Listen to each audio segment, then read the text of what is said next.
Shalom sahabat Galilea yang diberkati oleh Tuhan Yesus. Saudara, raksasa adalah suatu makhluk berukuran besar, lebih besar daripada ukuran normal.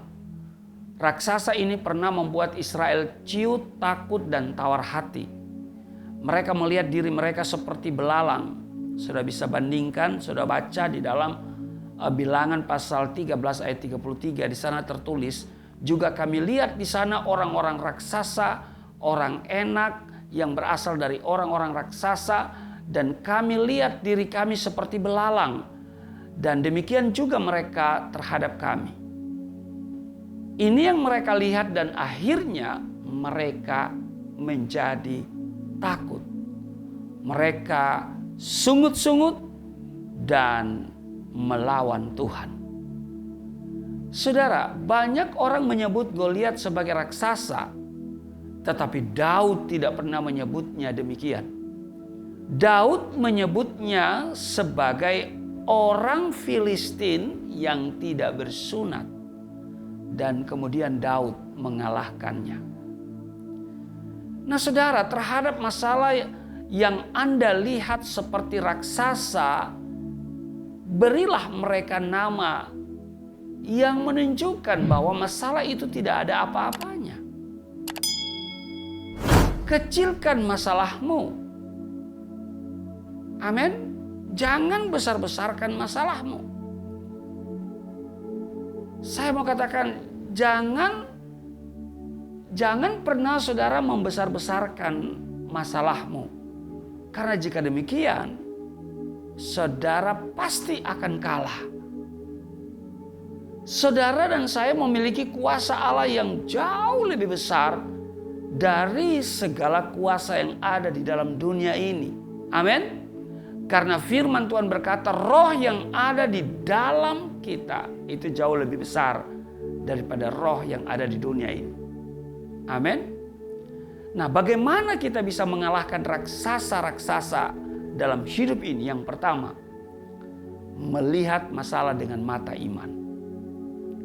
Orang Israel pernah dikejutkan dan merasa tawar hati melihat suku Enak.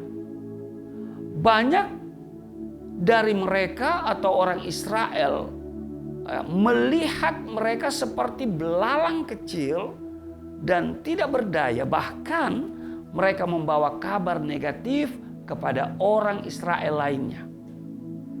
Kabar negatif adalah kabar buruk dan sifatnya tentu melemahkan pendengarannya. Amin. Kabar negatif itu selalu melemahkan orang yang mendengar. Karena itu bangsa Israel menjadi lemah dan ketakutan. Tetapi ada Kaleb bin Yefune dan salah satu dari pengintai yang masuk ke tanah Kanaan. Ia melihat sesuatu yang berbeda. 10 pengintai yang lain melihat masalah dan tantangan yang besar, tetapi Kaleb melihat suatu peluang yang besar dan ia melihat bahwa Tuhan ada bersama-sama dengan mereka. Saudara, 10 pengintai yang lain memiliki roh belalang, roh pecundang, tetapi Kaleb memiliki roh raksasa. Ia memiliki roh pemenang.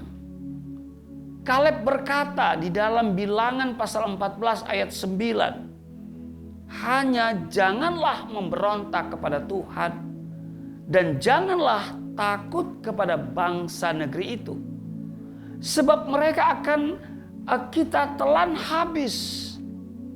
Yang melindungi mereka sudah meninggalkan mereka, sedangkan Tuhan menyertai kita.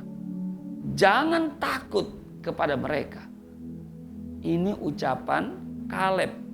Sudah bisa baca dalam Bilangan pasal 14 ayat 9. Jadi yang pertama, bagaimana kita menghadapi raksasa-raksasa dalam hidup ini? Harus kita melihat masalah dengan mata iman. Amin. Yang kedua, berkata-kata sebagai seorang pemenang. Seorang pengintai berbicara kata-kata negatif, kata-kata pecundang dan melemahkan. Tetapi Yosua dan Kaleb, mereka berkata-kata sebagai seorang pemenang. Mereka menyampaikan kata-kata yang positif, kata-kata yang penuh dengan pengharapan. Ketika Kaleb berkata, kita akan telan habis. Ini adalah kata-kata yang keluar dari roh raksasa atau roh pemenang. Nah, 10 pengintai memiliki roh belalang. Mereka membandingkan diri mereka dengan para raksasa itu. Tetapi Kaleb tidak membandingkan diri dengan para raksasa.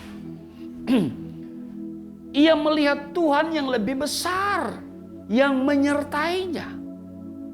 Lalu dia mulai berkata-kata dengan kata-kata iman, dengan kata-kata positif.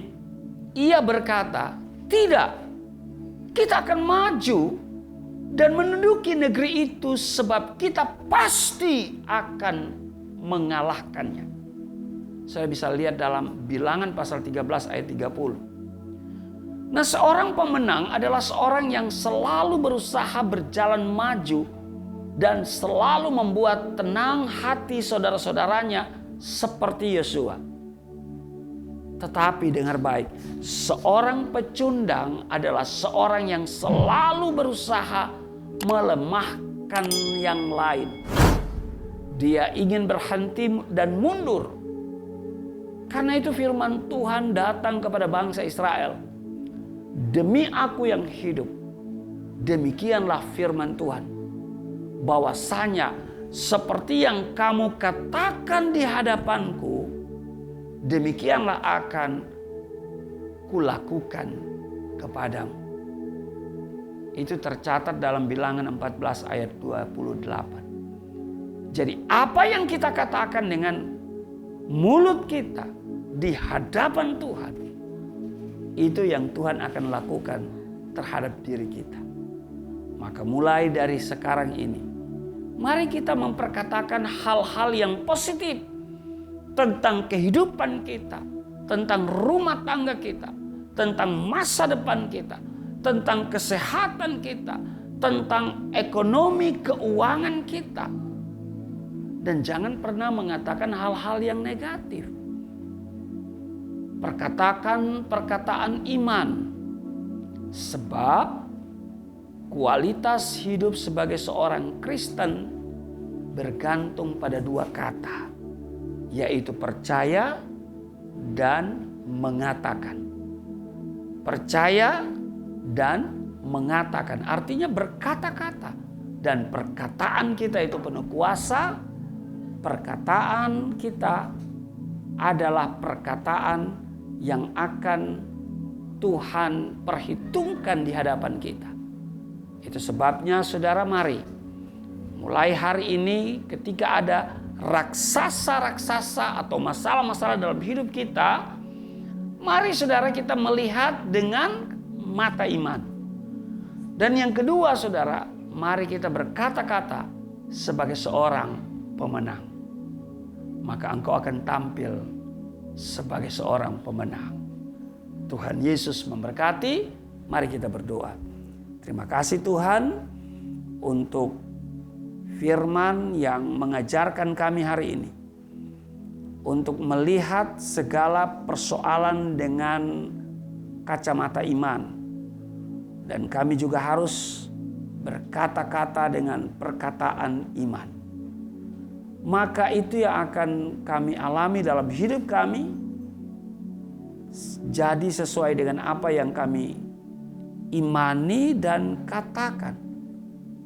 Berkati kami semua, sahabat Galilea, dimanapun mereka berada, di dalam nama Tuhan Yesus. Haleluya. Amin.